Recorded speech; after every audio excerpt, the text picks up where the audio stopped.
Salut à toi, j'espère que tu vas bien et bienvenue dans ce 14e épisode de la formation consacrée au framework Symfony. Donc déjà pour cet épisode, je voulais un petit peu m'excuser dès le début car je suis un petit peu malade, je couvre sûrement le Covid. Donc si ma voix est désagréable ou même si je fais des petits bruits par exemple de reniflement, je m'en excuse. Donc on va pas s'attarder sur ça. Ici, ce qu'on va faire aujourd'hui, ce qu'on va voir plutôt, ça va être différentes mises à jour, notamment la mise à jour au niveau des ingrédients, des recettes et au niveau de l'affichage. Donc si tu te souviens, la dernière fois, ce qu'on a fait, c'est qu'on a géré tout ce qui était la sécurité, et notamment avec une entité user. Donc nous, ce qu'on veut de base dans notre application, c'est qu'un utilisateur connecté puisse gérer ses ingrédients et ses recettes et les partager, etc. Donc là, ce qu'on va faire ici, c'est que dans notre application, maintenant, par exemple, dans mes ingrédients, il y a tous les ingrédients de la base de données. On va vouloir afficher les ingrédients uniquement de l'utilisateur présent et que quand il y a un ingrédient qui soit créé, ce soit relié à un utilisateur. Du coup, ce qu'on va faire, c'est qu'on va mettre ça dans en cours et on va regarder ce qu'on a à faire. Donc s'il y a du bruit, je suis désolé, c'est le chat qui s'amuse. Donc, dans la mise à jour des ingrédients, on va avoir la mise en place de la relation entre l'entité user et l'entité ingrédient. Donc on va le faire. PHP bin / console make entity user. Ici, on va lui dire qu'on veut une liste d'ingrédients. On va lui dire que c'est relation. Donc ensuite, il va nous dire à quelle classe justement tu veux que ce soit relié à ingrédients. Et nous, ce qui va nous intéresser, ça va être qu'un utilisateur puisse avoir plusieurs ingrédients, mais par contre que chaque ingrédient ait un seul utilisateur. Donc nous, le one-to-many va nous intéresser. Est-ce qu'on veut un champ user dans ingrédient? Oui, pour pouvoir lui set l'ingrédient. Est-ce qu'il peut être nul? On va lui dire que non. On veut que chaque ingrédient ait un utilisateur. Et du coup, il nous dit, comme ça ne peut pas être nul, est-ce que tu veux justement que quand l'utilisateur supprimera potentiellement son compte, on supprime tous ces ingrédients? On va lui dire oui. On ne veut pas d'ingrédients orphelins dans notre application. Et là, on va lui dire que c'est bon. Donc maintenant que ça c'est fait, si je regarde ma prochaine étape, ça va être la modification de fixtures. Donc on va aller dans les fixtures. Ce qu'on va faire, c'est qu'on va prendre les ingrédients juste ici. Et on va les mettre tout en haut. Comme ça, on va pouvoir créer ici une variable user et on va pouvoir ranger les utilisateurs dedans avant qu'ils soient persistés. Exactement ce qu'on a fait pour ingrédients. Et ici, on va pouvoir du coup faire un set user et ici du coup prendre un utilisateur au hasard en mettant ici un empty rand qui ira de la première index, donc 0, jusqu'à la dernière, donc count user -1. Ce qu'on va faire, c'est qu'on va faire un PHP bin / console make migration. Ensuite, on va faire un migration migrate et on va load les fixtures.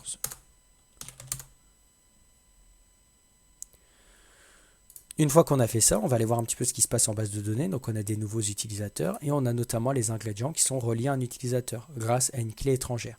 Par exemple, l'utilisateur numéro 1 aura plusieurs ingrédients. Molita, Add, Kia, Kuaidem, etc. Donc ici, justement, on va vouloir que si on est authentifié en tant que Denise Alves avec cette adresse mail, qu'il y ait uniquement les ingrédients en question qui nous soient affichés. Donc ça, c'est pas compliqué. On va juste aller dans le ingrédient contrôleur. Et ici, au lieu de find all, on va simplement utiliser une autre méthode, à savoir find by. Et le find by, on va simplement lui dire, je veux que tu m'affiches uniquement les ingrédients qui sont reliés à l'utilisateur courant. Pour cibler l'utilisateur courant au sein d'un contrôleur, on peut utiliser la méthode thisGetUser. ThisGetUser, qui est une méthode qui va récupérer l'utilisateur depuis le token de sécurité au sein de Symfony. Cette méthode nous est distribuée par l'abstract controller. Donc qui est notre contrôleur étant justement l'abstract controller. Une fois qu'on a fait ça, on va pouvoir aller sur /connexion. On va se connecter avec l'adresse mail en question. Donc on est bien connecté ici. Et si on va sur mes ingrédients, vous allez voir qu'on a le 2, le 7, le 19, le 23. Donc ici notamment user, on va aller dans ingrédients. Et on a le 7, le 35, le 48, etc. etc. Donc hop, là on est bon. Le 2, le 38, le 36, voilà. Donc là on est bon, le 2, le 38, le 36 comme on a vu. Donc là, on est bon, donc ça c'est fait, et là on veut afficher uniquement les ingrédients, donc c'est plutôt ça qui est fait et pas ça. Et là on veut lier un ingrédient à l'utilisateur une fois qu'il est connecté. Donc ça, ce qu'on peut faire, c'est aller ici et lui dire ingrédient set user Et on va faire pareil, this get user. Donc hop, this get user. Ce qui va faire que quand on va créer un ingrédient, bah, directement, c'est l'utilisateur courant qui va lui être lié. Donc on va aller tester ici, on va faire créer un ingrédient, on va mettre mang à 25,37 €. On va faire créer mon ingrédient. Et si on va en base de données, qu'on va voir les ingrédients, hop, on va voir mang ici qui est relié à l'utilisateur numéro 1. L'utilisateur numéro 1 qui est Denise Alves avec Isaac13. Et on est bien connecté en tant que Isaac13. D'ailleurs, on va voir que mang apparaît ici. Pour ce qui est de la modification et de la suppression, je ne sais pas si je l'ai dit au début, mais du coup on gérera ça dans une prochaine vidéo, notamment qui va s'intéresser à la gestion de l'accès des pages. Donc par exemple, un utilisateur ne pourra modifier uniquement un ingrédient que s'il en est justement le propriétaire. Pareil pour les recettes, mais ça on verra dans une autre vidéo consacrée à la gestion de l'accès des pages, comme je viens de le dire. Maintenant que ça c'est fait, ce qu'on va faire, c'est qu'on va pouvoir tout cocher ici. Hop. On va mettre ça dans terminé et on va faire pareil pour les recettes. Donc là, c'est pas compliqué. On va faire exactement la même chose. Donc on va faire un petit coup de php bin /console make entity. Donc on va modifier encore l'entité user.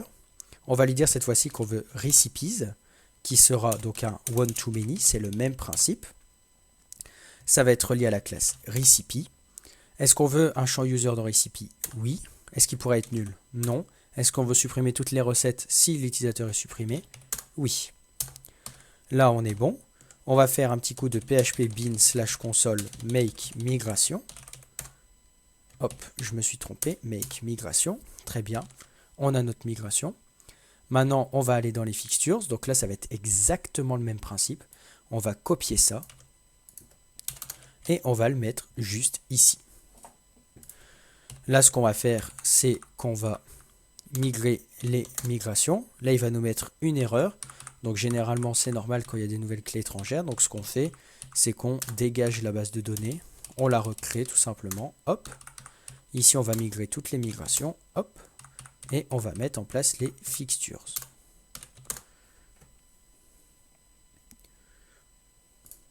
Si on va voir ici ce qu'on a, on a donc les users.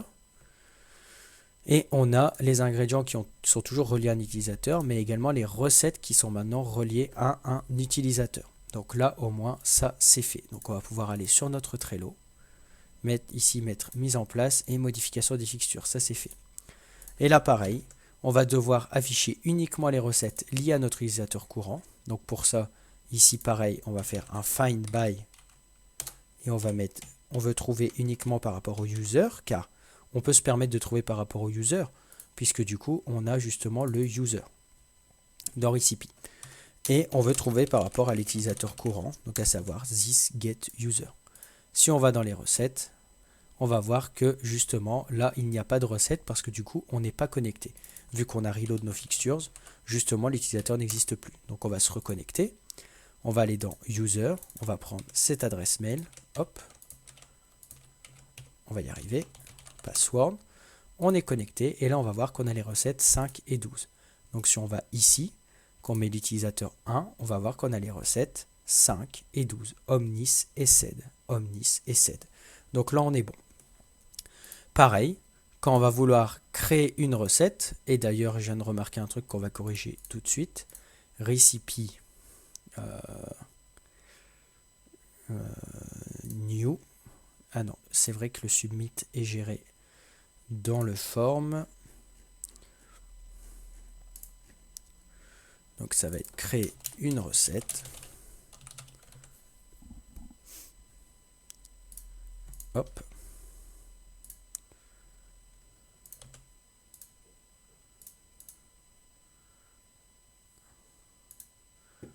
Et d'ailleurs, on va pouvoir aussi le modifier ici. C'est index, créer une recette. Très bien. Quand on va créer une recette, donc on va mettre ici n'importe quoi. Hop.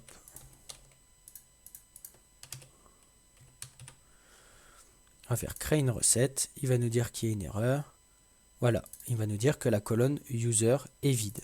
Et c'est normal vu que dans le recipe controller, on va aller dans recipe, donc dans recette création. Et on va lui dire ici que recipe set user c'est le this get user. Hop. Si je recharge, techniquement, je resoumets le formulaire et il me dit que la recette a bien été créée. Si on va dans recette, qu'on classe du dernier, on a notre recette qu'on vient de créer qui est bien reliée à l'utilisateur numéro 1. Utilisateur numéro 1 qui a pour adresse email fernandez.alexandre, à savoir l'adresse mail avec laquelle nous nous sommes connectés. Donc ça fonctionne parfaitement. Maintenant que ça c'est bon, il nous reste une dernière chose à faire avant de s'attaquer à la mise à jour du front. C'est tout simplement ici d'afficher uniquement les ingrédients qui appartiennent à l'utilisateur courant. Donc ça, ce qu'on va faire, c'est qu'on va aller ici dans le formulaire, dans Recipe Type, et si tu te souviens bien, on avait ici un Entity Type où on faisait un Query Builder. Donc le Query Builder ici, avec Symfony, hop. Le Query Builder, en fait, c'est quelque chose que Doctrine, donc l'ORM de Symfony, nous met à disposition. Donc si tu regardes juste ici, ça va être une API en fait qui va nous mettre à disposition un ensemble de classes et de méthodes qui va nous permettre un petit peu de façon programmatique justement de créer des queries. Donc on va avoir deux façons de le faire, soit en mettant du SQL de base, soit en utilisant vraiment le DQL, donc le Doctrine Query Language. Nous, on avait utilisé du DQL ici. Donc nous, ce qu'on a juste à faire, c'est faire un create query builder et on a juste à rajouter ici un where en disant que i, donc i qui représente un ingrédient .user est égal à 2.user et on doit mettre ici justement un set parameter. Donc ici la key qui est user et qui prend l'utilisateur courant. Et pour récupérer l'utilisateur courant, on va regarder ici, donc get current user Symfony form. Hop. Et il va nous dire tout simplement de mettre un constructeur où on a le security. Donc c'est ce qu'on va faire. On va faire ça. Import component security, très bien. Et ensuite, on a juste à faire un this token, get user. Et là, techniquement, hop, vu que je n'ai pas préparé ça en avance, normalement, on aura moins d'ingrédients. Ici, il nous dit undefined property token. Donc, undefined property token, donc ça va être this. Est-ce que je me suis trompé? On va regarder ça. Donc c'était get current user Symfony form. Donc peut-être que j'ai copié-collé les mauvaises choses, j'ai peut-être été un peu vite. Effectivement, il faudrait utiliser la token storage interface. Je me suis trompé, donc ça va être la token storage interface. Donc token. On va importer ça. La classe n'a pas été trouvée. Token storage interface. C'est bien ça. C'est moi qui me suis trompé. Donc, ça doit être ça. Ici, on va mettre token. Donc, token. Et ici, du coup, on fait un this token, get user. On va voir si ça marche. Et ici, ça marche car on a bien deux ingrédients. Donc, on est connecté en tant que fernandez.alexandre et on a ET et Officia. Donc, si on va ici dans ingrédients, trier, on a bien ET et Officia qui appartiennent à l'utilisateur 1, à savoir fernandez.alexandre. Donc là, on est bon. On va pouvoir aller ici et cocher les deux derniers. Maintenant, on va s'attaquer à la mise à jour de l'affichage. Donc, on va juste agrémenter notre navbar. Donc, pour ça, hop, on va aller sur Bootswatch United et on va tout simplement aller chercher le drop-down ici. Hop. On va aller dans... Alors, tu entends peut-être le chat, mais c'est parce que je pense qu'il a faim. Donc, ici, ce qu'on va faire, c'est qu'on va mettre en place le drop down. Du coup, moi, je voulais... Donc, je pense qu'on va faire ça. On va faire une div avec une classe deflex. Et dedans, on va mettre le drop down. On va voir ce que ça fait. Ok, ça fait pas quelque chose de fou. Quelque chose de très étrange même. Effectivement, si je copie pas tout correctement, est-ce que le drop down appartient à un UL? Voilà. Donc je vais mettre ça là et ça là. Normalement ça aura une meilleure tête, voilà. Et le drop down ne fonctionne pas car on doit importer les scripts de Bootstrap qu'on va mettre dans base.html.twig. Donc on va mettre ça là juste ici et on va voir si ça marche. Hop. Et le drop down fonctionne bien. Donc je reviens ici après une petite pause que je me suis accordée car le chat a cassé une assiette. Génial, ma vie est trop bien. Du coup on a le drop down ici comme je disais qui dépasse de la fenêtre. Donc ce qu'on va faire tout simplement, c'est lui mettre un petit style en inline et on va lui mettre un margin right à 5 rem. On va regarder si ça règle le problème. Effectivement ça règle le problème. Bien sûr, dans des gros projets, il ne faut pas mettre du CSS en inline comme ça, c'est dégueulasse. Mais là, comme c'est un petit projet, on se le permet. Et du coup, on va devoir afficher certaines choses en fonction de si l'utilisateur est connecté ou pas. Et pour ça, Symfony, ou plutôt Twig, nous donne accès à la variable globale app, et notamment app.user.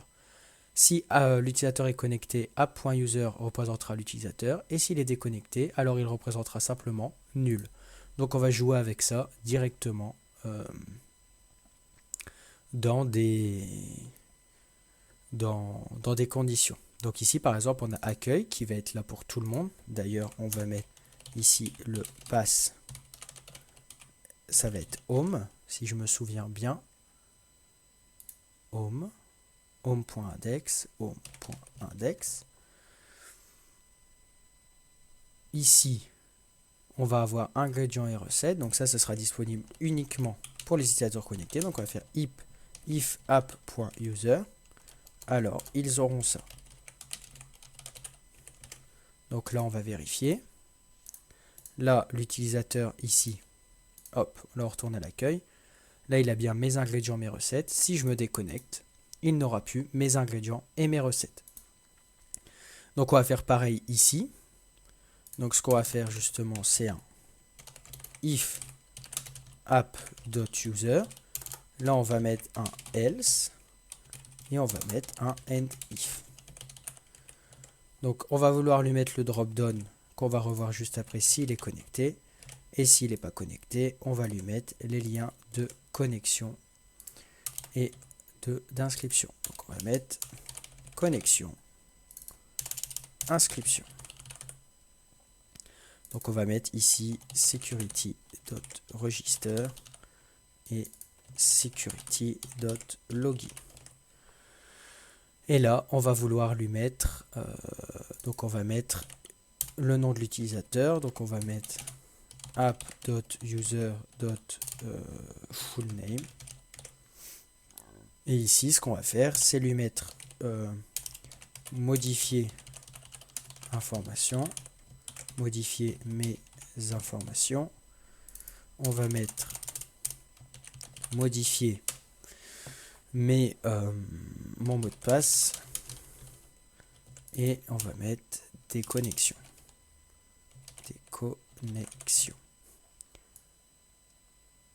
Et on va mettre d'ailleurs un drop-down divider entre tout ça et connexion. Donc là on recharge, il va nous dire security register n'existe pas.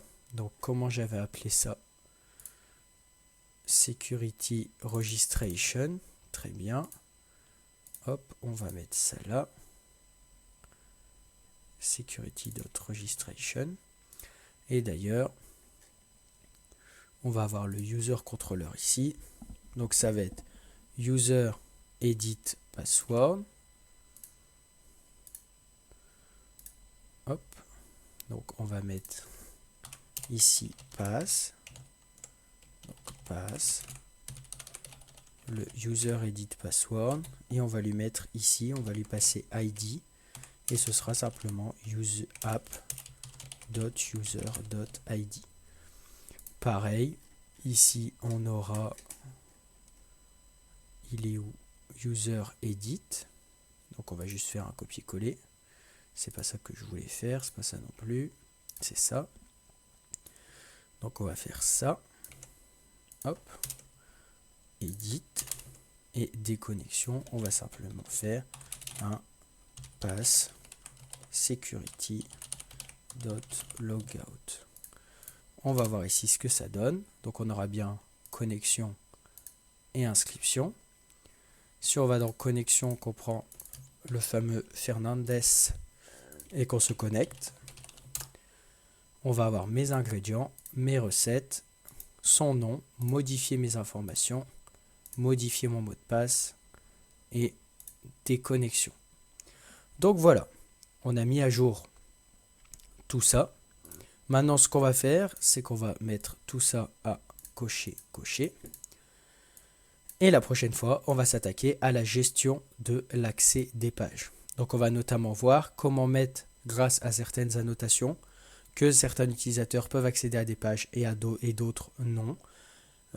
Et donc voilà, on verra ça dans la prochaine vidéo, donc l'épisode 15. J'espère que cet épisode t'a plu avec les petites mises à jour et on a vu plusieurs choses, notamment les relations entre les entités et aussi la variable globale app dans Twig. Donc voilà, j'espère que cet épisode t'a plu. Je te dis à dans l'épisode suivant, dans l'épisode numéro 15. Et puis voilà. Merci d'avoir regardé. Like si ça t'a plu et abonne-toi aussi si ça te plaît. Et puis voilà. Salut!